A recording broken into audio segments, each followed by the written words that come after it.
Hey there everyone, this is Samuel Johnson and welcome back to the Xiaolin Perspectives, and today we're going to be discussing episode 15 of Xiaolin Showdown, Citadel of Doom. So, previously on Xiaolin Showdown, feeling unwanted and underappreciated, Raimundo wound up abandoning the Xiaolin Temple and wound up throwing his lot in with Wuya, who had recently ditched Jack Spicer and then was subsequently ditched by him when she tried going back. With Raimundo's aid, Wuya was able to get her incorporeal hands on two Shengong Wu, the Reversing Mirror, which has the power to reverse the effects of any Shengong Wu, and the Serpent's Tail. As such, with the combined powers of both Shengong Wu, Wuya was restored back to her physical form, and with her power now at its peak, she was able to essentially conquer the world. And while the Xiaolin monks did try fighting her, sadly they were outclassed and just didn't stand a chance. With their options dwindling, the Xiaolin warriors realized that if they wanted to defeat Wuya, they would need the aid of someone who had defeated her before, i.e. Grandmaster Dashi, which would kind of be a bit difficult considering that he had been dead for almost 1500 years.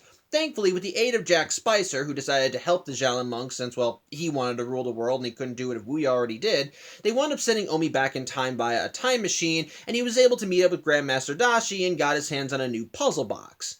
Unfortunately, there was kind of a big flaw with this whole plan. The time machine was a one-way trip, and so while Omi could go back in time, he had absolutely no idea how to return to the present, something that was made very apparent back with Jack Spicer and co. as we start up this next episode, as Kimiko is rightfully yelling at Jack Spicer and calling him an idiot for having sent Omi back so far without a return trip in mind. Jack, of course, tries defending himself, saying that it never really came up in the beta test since originally the time machine could only send someone back a few seconds, but he says that he can fix it. If he has a week, maybe he can adjust the time machine so that they can pull Omi back.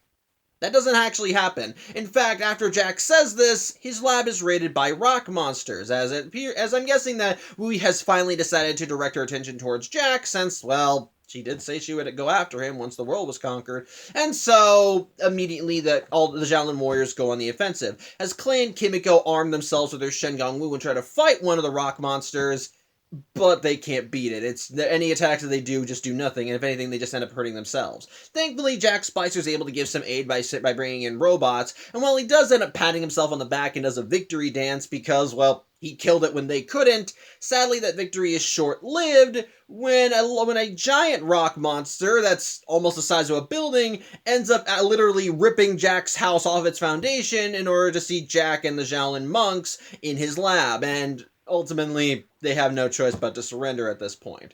As such, going back to Wuya's, well, Citadel of Doom, so to speak, we see that Raimundo is actually once again trying to play a game of air hockey with the golems that Wuya left him with, and again, they're not getting it. They're just, again, they're dumb as rocks, so ultimately they just see every little game as a potential battle. And so when Raimundo says that they have to stop the hockey puck from getting into their slot, they just eat the hockey puck. And when he says, why don't we play a game of basketball, they end up tackling the basket. It's exasperating, to put it bluntly. However, Raimundo, as such, when Wuya arrives, because she wants to ask Raimundo, when she wants to tell Raimundo something, he asks if she wants to play along, but she just says later, and she brings him to her throne room, and sure enough, she presents him the captured forms of the Xiaolin monks, Dojo, and Jack Spicer. However, as Wuya is reveling in this, Raimundo points something out. They're short one Omi, much to Wuya's shock. And while at first no one's willing to tell Wuya where Omi is, Jack Spicer, because he's a weasel, immediately says that he sent Omi back in time, that he was on Wuya's side the whole time and he can let her out right now. Wuya doesn't buy that for a second. She knows Jack Spicer, and actually that's kind of something that I like. That even with Jack Spicer opposing her, she's just not even angry at him. Like she said he was a gnat in the last episode, and she spent almost the majority of season 1 hanging out with this guy. She knows his shit. She knows his shtick. So she's just not even angry at him. So if anything, she's just like, I'm not buying it, Jack, not one bit. It's good. I like it. As such, learning that Omi is essentially trapped in the past since like I said, Jack didn't have a return trip, Wuya decides that Omi's not really much of a bother. He's so far in the past that he's probably not even an issue, so she just orders her golems to just throw the Xiaolin monks and co. into the dungeons. However, before they do that, Raimundo implores Wuya to essentially give them a chance, that if the Xiaolin monks end up essentially, well, hold on one second. Sorry, I was blanking on a word. If the Xiaolin monks end up pledging their fealty to Wuya, then she can let them go. As such, Wuya considers this and says that if they do that, then sure, she can let them go. And so immediately Raimundo just implores the Kimiko, Dojo, and Clay to just join her, that join up with Wuya, because she's got all this awesome stuff. They can have fun. They can just have fun with him. And the Xiaolin monks don't want to do it. If anything, they'd rather die. As such, with the offer pretty much just thrown back in their faces, Wuya ends up throwing everyone back into the dungeon before she pulls Raimundo aside, asking how to play air hockey. As such, with the Xiaolin monks now trapped in the dungeon, they begin wondering what the hell they're gonna do. They can't really fight Wuya, and again, it looks like their options are now dwindling, as it looks like Omi is trapped in the past. However, a bit of unexpected help arrives as from a nearby sewer grate. There is a light that immediately causes the sewer grate to burst open. And from the sewer comes Omi, who is here to free his friends. As such, after using the Orb of Toonami to freeze the bars on their cell to the point where they are unbreakable, Omi and Ko manage to escape and get a little bit away from the Citadel of Doom. As such, they immediately ask the titular bald-headed monk how the heck he got back to the present, with the obvious assumption being that he used the time-traveling Shen Gong Wu. Well, not really. In fact, it turns out that after Omi realized he was trapped in the past, he kind of had a freak out. And while he did explain the situation to Grandmaster Dashi, well, Dashi said that they couldn't help him as apparently they didn't have any time-traveling Shen Gong Wu. Something that I'm gonna call bullshit on because, spoiler warning, the Sands of Time, a Shen Gong Wu that we saw one episode prior, it's a time-traveling Shen Gong Wu. So either Dashi forgot that it was a time-traveling Shen Gong Wu, he had it sent away in the time between the last episode and Omi's freak out in this episode, or he just didn't want Omi to have it. My money's on option 3. Either way, he's not giving it to Omi, and so Omi doesn't really know how to get back to the present. As such, Dashi just tells Omi that if he wants to try and find a way back to his time, then maybe he should wait. Then maybe he should be patient and meditate on this, and the answers will come to him. As such, Omi thanks Dashi for the words of wisdom, and the instant Omi blinks, Dashi and past Dojo are gone. As such, while Omi is frustrated with the knowledge, he does think and ponder on it, and an idea does come to him. He decides he will wait, which confuses the monks in the present day as, well, if Omi had managed to wait that long and survive the journey, then shouldn't he be a lot older? Well, it turns out that Omi had a cheat. The Orb of Toonami, because as we've seen, combined with Omi's water element, the Orb of Toonami can freeze anything. So, what Omi did is that he went to where Wuya's, Citadel would be in the future, and after finding a comfy spot, he used the orb to freeze himself, and he just waited. For 1,500 years, he waited in a little hovel, and as time passed, he just continued doing nothing, until eventually the day came when Wuya would raise her citadel, and Omi was woken up, allowing him to finally free himself from the ice. And this is actually a little funny detail, but if you actually go back to days past and watch the scene where Wuya raises her citadel on the ground, you can actually see Omi's ice chunk falling out of the debris. It's a clever little detail that you probably notice on a rewatch. I like that. As such, yeah, Omi actually made it back to the present, and he brought back the puzzle box that Dashi gave him, telling the other Xiaolin monks the same thing that Dashi told him, that the box will only open when the person that needs to open it opens it. Sorry, too many words. But either way, Jack thinks that person is him, because after all, he opened the puzzle box that let Wuya out, so maybe he'll be able to open this one. But the problem is, however, they need to get close enough to Wuya in order for the box to be effective. As such, the Xiaolin monks and Jack immediately think of a plan, and that plan involves a bit of diversion. In this case, Kimiko, Clay, and Dojo will fly up to Raimundo's little Rye Zone in the Citadel, and they're gonna goad Raimundo into following them. And so, once he's far enough away, Jack and Omi will sneak into the throne room and open the puzzle box so they can suck Wuya in. And, well, the plan does seem to go off without a hitch, as Kimiko, Clay, and Dojo do manage to lure Raimundo away, and even manage to get to a little quarry where Raimundo sicks some rock golems on them that, again, they're not even trying to get away from. In the meantime, Jack and Omi do manage to get into the throne room, but there's a bit of a snag, as while they got in undetected, Jack can't open the puzzle box, much to Omi's irritation, to the point where his whispering chastising of the evil boy genius turns into just straight up yelling. So much so that Wuya ends up figuring out that they're there and immediately goes on the offensive. Nice job, kid. As such, while Omi and Jack do put up a good fight, sadly it's in vain, as Wuya does manage to get the drop on them and even manage to trap them in a magic prison or whatever. In the meantime, back with Raimundo and the other monks, even Raimundo starts catching on that this is a little weird, that their behavior is a little weird, that they could easily just get back on the flying dojo and get the hell out of there, and yet all they're doing is just dodging the rock monsters. As such, Raimundo starts putting two and two together and realizes that this is probably a trap, and so he orders the golems that were chasing them to follow him back to the Citadel. As such, Clay and Kimiko realize that they were probably found out, but before they can do anything to actually warn their friends, two more rock golems appear and grab them and Dojo. As such, by the time Raimundo arrives, well, Wuya's already got the situation well in hand, and immediately the other golems appear with the other Xiaolin monks. As such, Wuya drops Omi and Jack into their own golem prison, and Wuya, deciding that enough is enough, decides that she wants to crush them, even taking the puzzle box from Omi and Jack and giving it to Raimundo. However, Raimundo, still not wanting to see any real harm come to his friends, pleads for Wuya not to do this, and so Wuya laments, but only because she doesn't want to make a mess in her throne room. As such, she orders the rock golems to take everyone to the dungeon, then crush them. As such, at this point, the Xiaolin monks realize they're fucked. There is no way out of this. They've tried every plan, and it's all failed. So the only hope that they have now is Raimundo, as they finally just start pleading with him for help, that they need his help. They know he's still good, that he can do this. But Raimundo is just not doing well. And we've seen this throughout the episode. We've been seeing him start second-guessing things.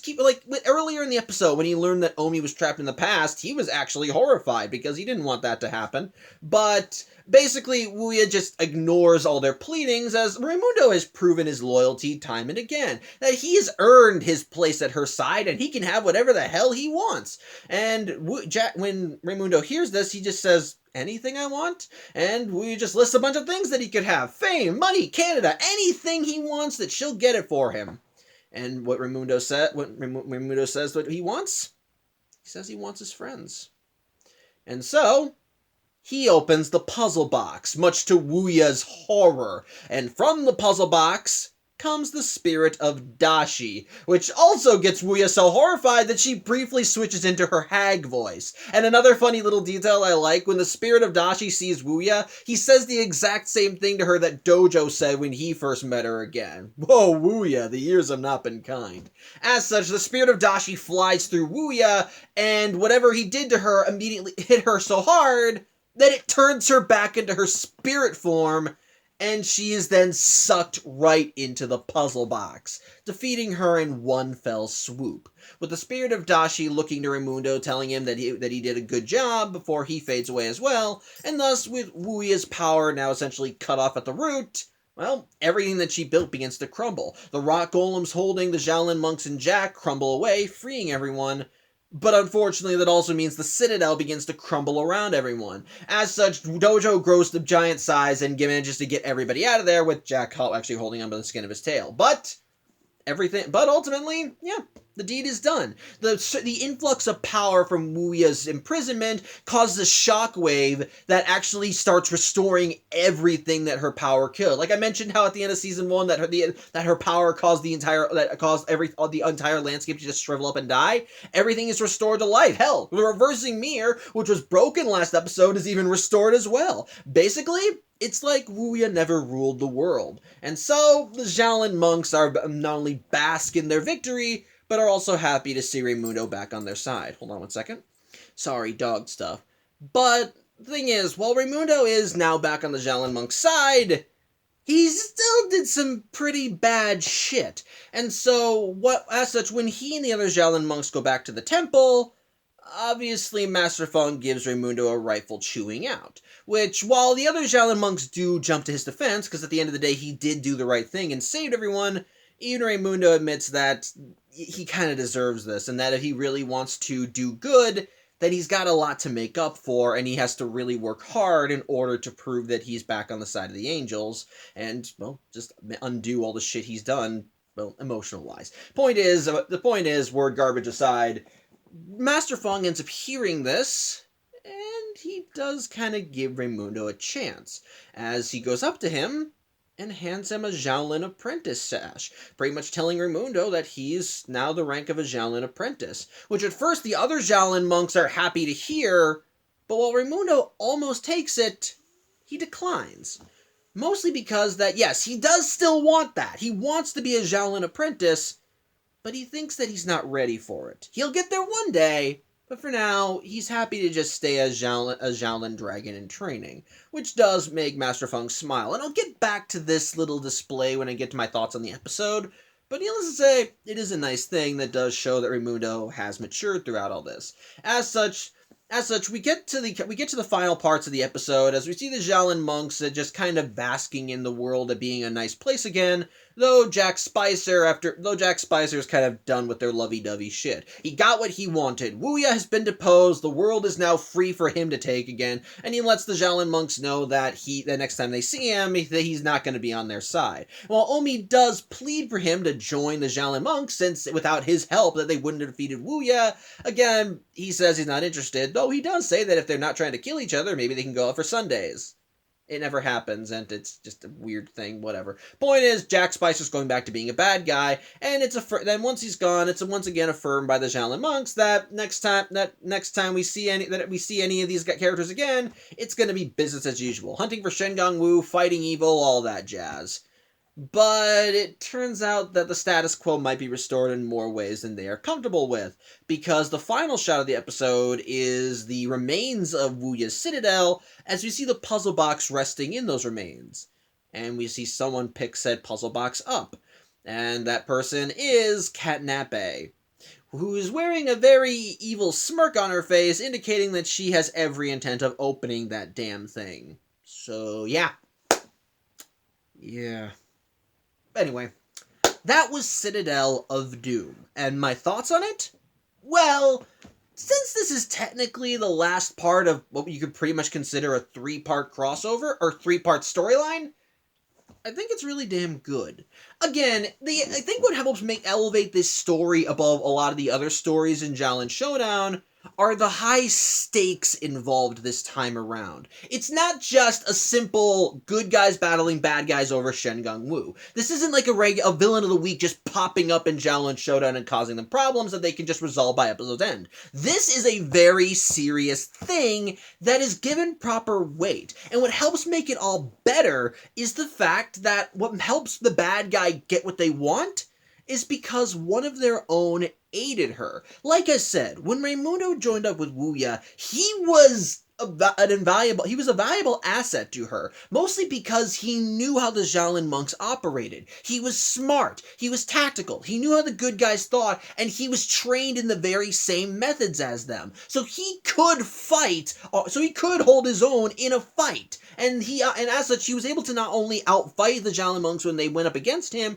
but he was able to outthink them. He was actually very skilled, and the thing is, you can see why Wuya valued having him over Jack Spicer, because he was really damn competent, and even when he was having second thoughts about being on Wuya's side, he was able to actually do the right thing given the circumstances. And I don't mean like the right thing as in, the morally righteous thing. No, I mean he was actually he actually knew what he had to do given the set of circumstances. Case in point, when the Xiaolin monks escaped from their cells, we didn't even go to Wuya. He just called a few golems and went after them, and then when he realized that the Xiaolin monks were playing him and trying to intentionally get him away from the Citadel for some kind of plot, he immediately said, okay, we gotta go back, leave him. It shows him being smart and actually calculating. He really was thinking things through, and he wasn't just your standard henchman. He was actually smart. You can see why Wuya thought it would probably be a good idea to have him on her side, because he wasn't just your standard mook of the week. He was a genuine threat, and because, like I said, because of his experience as a Xiaolin warrior, it made him someone that could very easily help Wuya. And again, restating my point a bunch of times, he actually was, like I said, with him on her side, Wuya got a very big win. She got her hands on 2 very essential Shengong Wu that restored her power. And with that power, she was able to take over the world almost in a day. And with the and ultimately, she was not, and the thing is, Wuya did not take half measures. The instant that she took over the world, she knew what she had to do in order to secure her place in the world. She went after the Xiaolin monks when they tried escaping. She captured the Xiaolin temple so that they couldn't get any aid from Master Feng or the Nameless Elder monks. She went after Jack Spicer once her rule was secured, and the golems she sent to get Jack and co at that point were ones that they couldn't defeat on their own. As while she did send one in originally, Jack was able to take it out with his robots, but despite Jack's firepower, he can't defeat a golem the size of a building. So at that point, even Jack realized he was kind of screwed. And as such, while Wuya was willing to give the Xiaolin monks leniency by just trapping them in her dungeon, again, she was proven the error of that judgment when they managed to escape and wound up trying to mount a counterattack on her with the puzzle box, which made her realize, okay, I shouldn't just capture you guys. You're gonna keep fighting me anyway. Might as well just kill you. Again, it shows her being smart. And while Wuya tends to kind of be as impatient as Jack when it comes to wanting to rule the world, well, once she's a lot more competent at it than him, as Jack is basically just a whiny boy genius who just wants to rule the world because she wants to rule the world. But Wuya, she's a centuries-old witch who has dark magic at her disposal and believes that she should rule the world by right. And so once she has the world, she basically just revels in having it. And she doesn't take half measures when securing it. So I like that. And again, something that I did like with Wuya and Jack in this episode is that you can see the dynamic is still there, despite the fact that they're not working together anymore.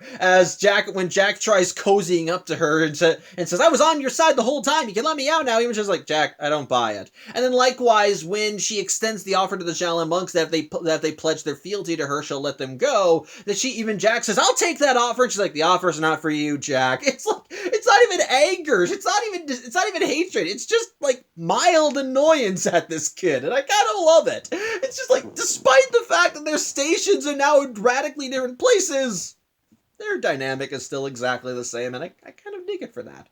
But what makes the episode but the thing is, not only do the stakes rise by virtue of the level of the threat and how effectively Wuya is able to trounce the bad guys, but the character arcs throughout this 3-parter are genuinely good. This 3-parter has some of the best character arcs in the entire series. And the thing is, it's not like, I'm not saying this to diminish any of the character building that we've had in previous episodes, as previous episodes in the series have developed the Xiaolin monks as proper characters in their own right. We've seen them develop as people and seeing how they've grown when thrown into situations that challenge them. And that stuff is good. It's always good. But this is the first time in the series that we've seen the Xiaolin monks actually be challenged. We've seen one of the Xiaolin monks be challenged in a way that has had to essentially radically alter their worldview. In this case, Raimundo. The thing is, from the very outset, Raimundo has always come across as an arrogant kind of jerk. He's always kind of put his own abilities above everybody else. He's seen himself as higher in some regards, and when presented with something that he is actively told you can't do, he challenges that and says, fuck that, I can do it.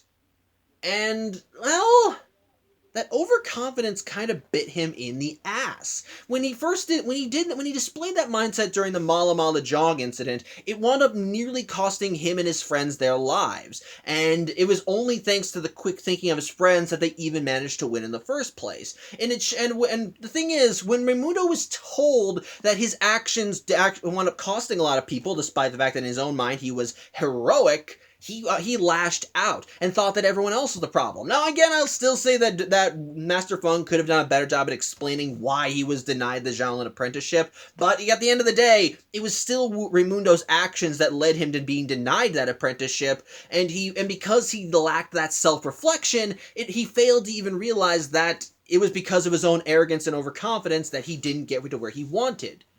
which is what led him to Wuya. The thing is, at the end of the day, while Raimundo sided with the bad guys, he wasn't a bad guy. Well, all Raimundo wanted was recognition. He wanted to be actually valued for his contributions. That was the whole reason why he turned against the Xiaolin monks in the first place, because he felt like they weren't appreciating him for what he could do. And the thing is, Raimundo is skilled. Really skilled. He can do things that a lot of other Xiaolin monks can't. And he always had his eye on the ball and knew what to do when given the circumstances. When he was faced with Tabimura, while he was in a funk because he got his ass kicked, he was able to learn and adapt and form a new strategy in order to counter him. The problem is, however, that Raimundo wants that gratification. He wants people to actually look at him and say, "You did a good job." And he felt that he wasn't getting that. And so when Wuya tells him that she can give him that recognition, that she can value his talents, of course it would immediately sound appealing to him. Yes, he knows this is the bad guy, but in his mind, he was screwed over by people that he dedicated his life to. And so here comes this Xiaolin witch who says that she can give him everything that he wants and more. And ultimately, Raimundo's arrogance, anger, and feelings of betrayal come back and just overwhelm him to the point where he decides, I want to join her. The problem is, however, that once he got what he wanted, he realized that he didn't really want it. Thing is, yeah, he got everything that Wuya promised him. He got all the games in the world. He got the fame. He was essentially co-ruler of the world under Wuya.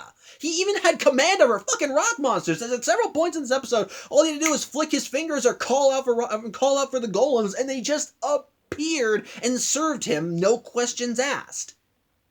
But throughout the whole thing, Raimundo felt hollow. He didn't actually get any satisfaction from the things he wanted, and that's because he didn't actually feel as though he felt lonely, essentially. The thing is, and this is a lesson that I've seen obviously portrayed in other media, when you get what you want, it doesn't really feel as appealing. It can, let's just say that you got a new video game. You have fun with the video game, it can entertain you for a while, but eventually if you play that game enough times, it's not going to entertain you anymore, because you'll have seen everything that this game has to offer. And while I won't say that the game won't be entertaining again if you took time away from it, it's a much better experience if you share that game with someone else. See them experience it for the first time, or even play alongside them. And that's what Raimundo wanted at the end of the day. Companionship. He wanted friends. He didn't just want to be valued, he wanted to share all that with someone else. And as such, while he did get everything he wanted, Wuya, well, she never gave him the one thing that he needed. And again, which makes sense. Wuya is evil. She will stab you in the back if she thinks it will benefit her. That's been established from the very beginning. She has yelled at Jack for being incompetent, called him a loser, said that he's not done a good job, and twice in Season 1, she tried to abandon him. The first time for Katnape, which didn't pan out because Katnape didn't want to partner with Wuya, and the second time for Mala Mala Jong. And the only reason that didn't pan out was because Mala Mala Jong was defeated. And both times, Wuya only went back to Jack because she didn't have any other options. So of course it makes sense why she wouldn't understand that Raimundo kind of needs human companionship right now. And I'll give her some little kudos, since at one point she did ask Raimundo how to play air hockey, and the mental image of Raimundo and Wuya playing air hockey is kind of funny. Sorry if you hear any noise right now, there's yard work going on outside. But the thing is, despite Wuya thinking that she could give Raimundo everything that he could ever ask for, she could never comprehend the one thing that he actually desired above all else. Because, well, to kind of quote TV tropes here, evil cannot comprehend good. Because Wuya was so evil, she never really understood human connections, actually getting close to someone, calling them a friend or a companion. Because at the end of the day, Raimundo was a means to an end for her, and when you really stop and look at their relationship, she treated Raimundo no differently than she treated Jack Spicer. The only difference, however, is that Raimundo got her results. Jack Spicer, he always failed, and so Wuya always got mad at him. But when you really look at Wuya's approach to both how she coaxed Jack Spicer and Raimundo, it's the same thing. Honeyed words, promising them everything they want on a silver platter, and all they have to do is what she says. And the thing is, while she has a more positive and working relationship with Raimundo, it's because he actually did stuff. He fought the Xiaolin monks. He beat them. He got her the reversing mirror and the serpent's tail. He was able to deliver exactly what she asked of him, and so of course she was more pleased with him than Jack Spicer. But that meant, and so by that same token, hold on one second. Sorry, was distracted by the noise. But like I said, by that exact same token, again, hold on, I'm losing my point. Again, apologies. But getting back to my main point here, Wuya, like I said, since Wuya only saw Raimundo as a means to an end, she could never give him that companionship, because she always just saw him as a tool. While she knew enough about Raimundo's base desires to at least keep him entertained, at the end of the day, she could never be his friend. At best, she was his boss. And while she was a nice boss in terms of evil beings goes, at the end of the day, she was just evil.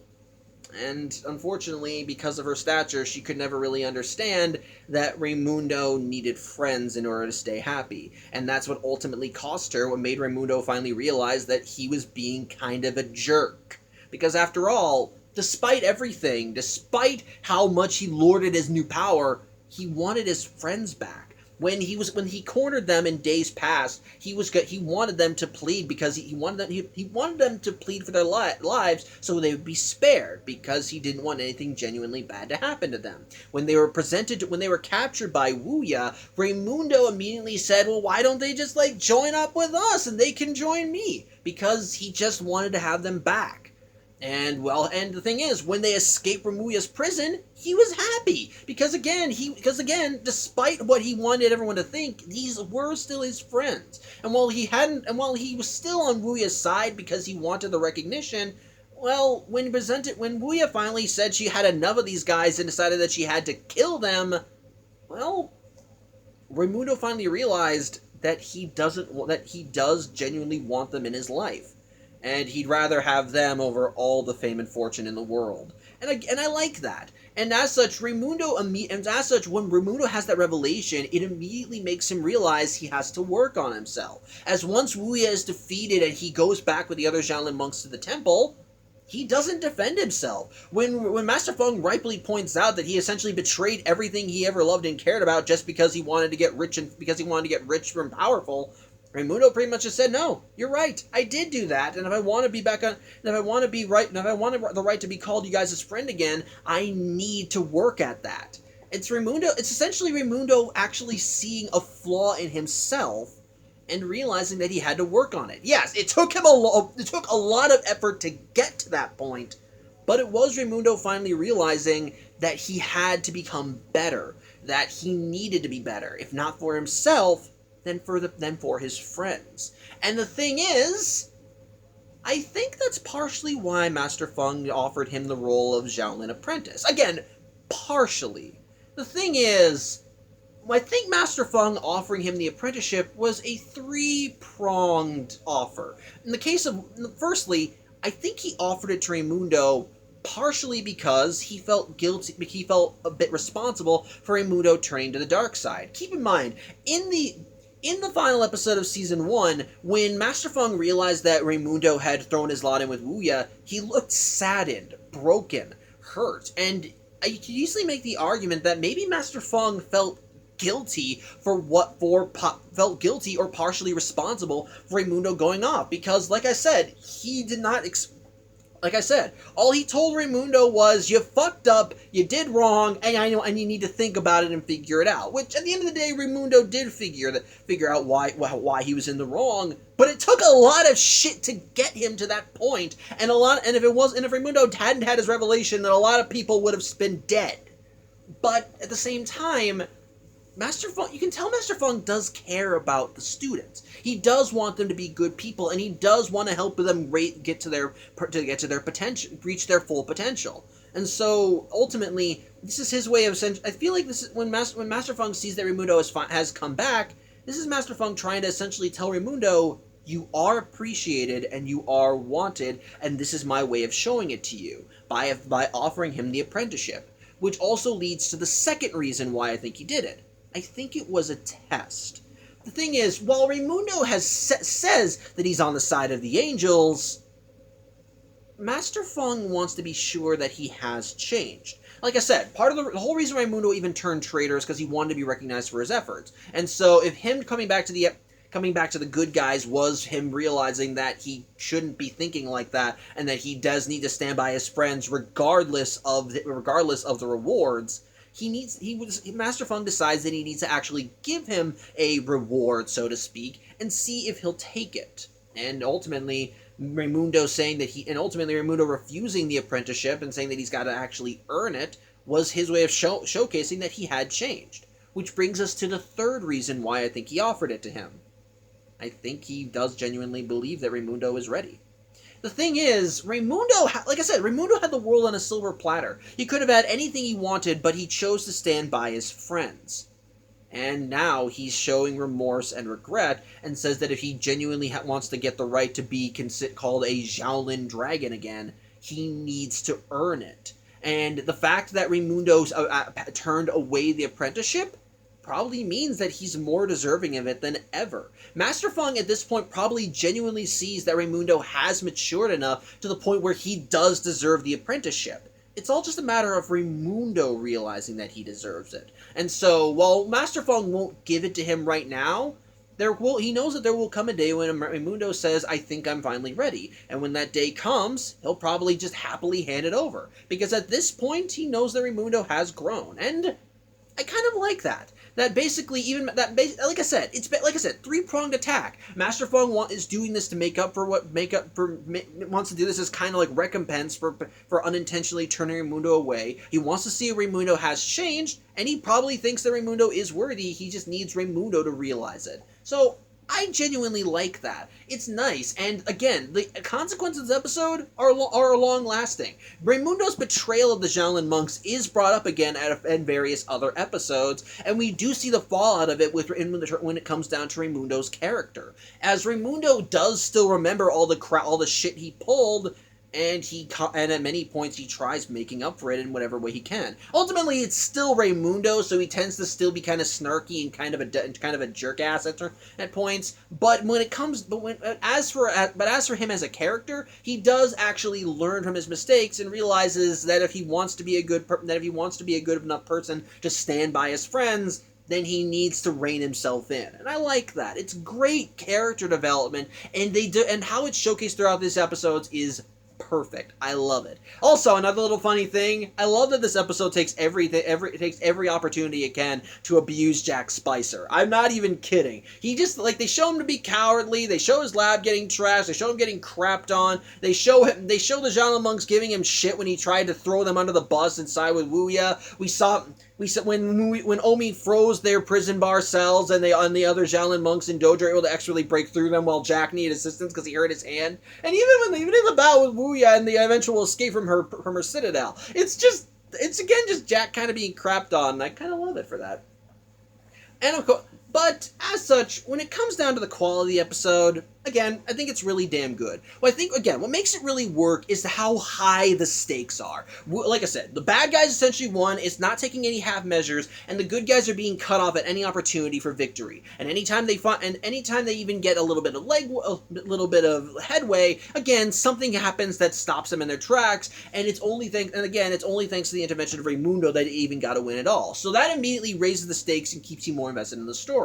Again, Wuya is still a good villain when she's actually in her prime, and again, she's sexy as hell, and she's smart, so I'll give her that. So again, she's charismatic enough to carry the episode. The jokes and humor are still what you would expect from Xiaolin Showdown, so they're still charming and funny for essentially a Saturday morning cartoon. Raimundo's arc throughout this three-parter is perfect and executed well. Again, well, sort of. It's good. It's very well written, but admittedly, it's still not as complex as a lot of other redemption arcs. But I still think it's good for what we have presented. And it's like I said, it does still echo throughout the rest of the series and does have lasting repercussions for the characters. So again, I dig that. I like it. It's nice.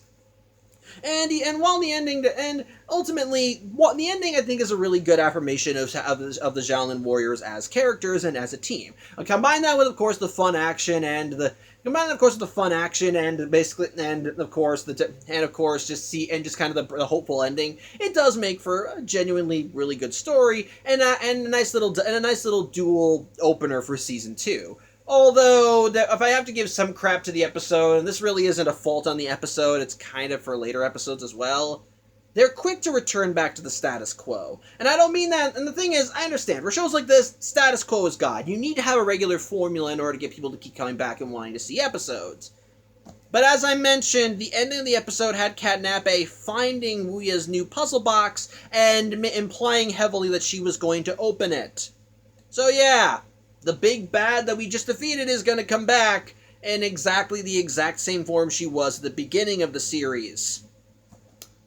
Yeah. I'll get to my thoughts on that when it actually happens. But point is, despite that, it's still a really damn good episode with great stakes, great action, good humor, great character development, good writing. On the whole, just a damn good episode. And again, apologies if you hear the noise in the background. It's, again, just poor timing. But, again, I hope you enjoy the vlog regardless. And tune in next week as we see everyone go back to business as usual. As we see a new Shengang Wu reveal itself. And, spoilers, it's another OP Shengang Wu. So, till then, I hope you have a good Friday, and take care.